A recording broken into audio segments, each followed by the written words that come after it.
Seeing a beggar wearing a watch worth lakhs on his wrist, the man felt greedy. As soon as he bent down to steal the watch, the beggar suddenly woke up and grabbed his hand. But the real surprise came when, instead of scolding him, the beggar thanked him. He felt as if he had found a treasure and confidently started showing the watch to his friend.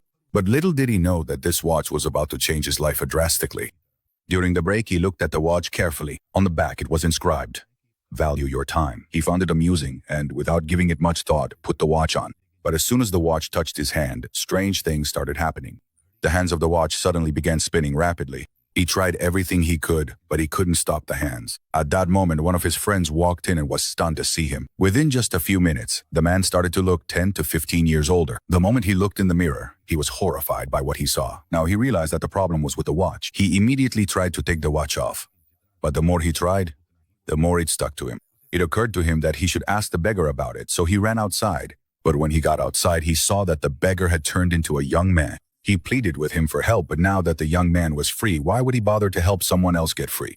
When pressed further, the young man said, "I only got this yesterday myself, and today I barely escaped death." This meant that a person only had 1 day left to live, but not even half a day had passed before old age began to rapidly overtake his body. He started to look 50 years old. Now he became terribly anxious. He made plans to break the watch, cut it off, even to cut off his own hand.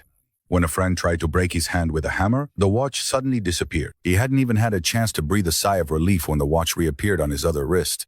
Now he completely lost his mind. He thought that maybe if he could get someone else to wear the watch, he could be free of it. Panting and trembling, he went outside and started telling everyone passing by, "Do you want a watch? I'll give it to you for free." People started running away from him, thinking he was crazy. He sat down in despair, holding his head, and in a sudden jerk, a handful of hair came out in his hand. Now he was convinced that he wouldn't survive until the next morning. As evening fell and he was waiting for death, a woman came seeking help, bringing her sick father with her. He saw an opportunity. He sent the woman away on the pretext of finding a doctor and went to the old man himself. He was about to put the watch on the old man's wrist when the old man's breathing stopped. He panicked and immediately started giving him CPR. This initial sound, Thursday, often serves as a fundamental linguistic building block, signaling the commencement of a word, a thought, or even an entire discourse.